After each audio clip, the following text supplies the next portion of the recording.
Wow VIP very good. Sir आप हमारे मुल्क में आए, आपने हम पर बहुत एहसान किया। ये आपने जो सरमाया खर्च किया है उससे खज्जी का बाग ख़रीदा है।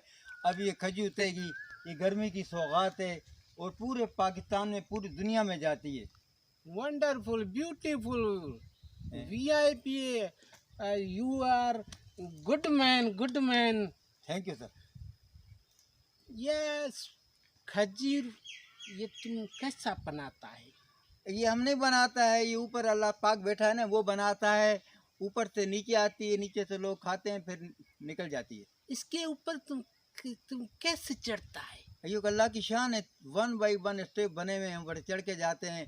फिर इसमें छुआरा बनता है जो इंडिया जाता है, पाकिस्तान में आता है। इसके खाने से ताकत आ जाती है। हमको खाना है। अभी नहीं खा सकते, हमने माल अभी उतारा नहीं है, कच्चा है। कच्चा है। हाँ कब पकेगा? मैनू लगता है तेनू पट्टे च पाना पेगा। और रब दा वास्ता ही अंग्रेज रहे मुसलमान ना बहाने, पक जाएंगे मैं तेनू खवा दांगा।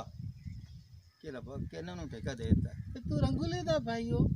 हाँ ये लगा भाई वो बेचारा मर गया, अल्लाह उनको जन्नत नसीब करे। तू क्यों नहीं मरा? वो मेरी इंश्योरेंस नहीं हुई ना, नजुमी कहना दूजा ब्याह कर ले आपे मर जाएगा। और दूजा ब्याह करा दे अंग्रेज। वाओ बड़ा शौक है ब्याह करने का, अल्लाह की कसम है। मनी हाँ मनी बहुत है ना मेरे को। सॉरी डिग पे ने गिर गए सर, दरिया में गिर गए। यू कंगाल। हाँ कंगाल मैन ऑफ पाकिस्तान उर्फ टुंडा बनवा। कम यस यस यस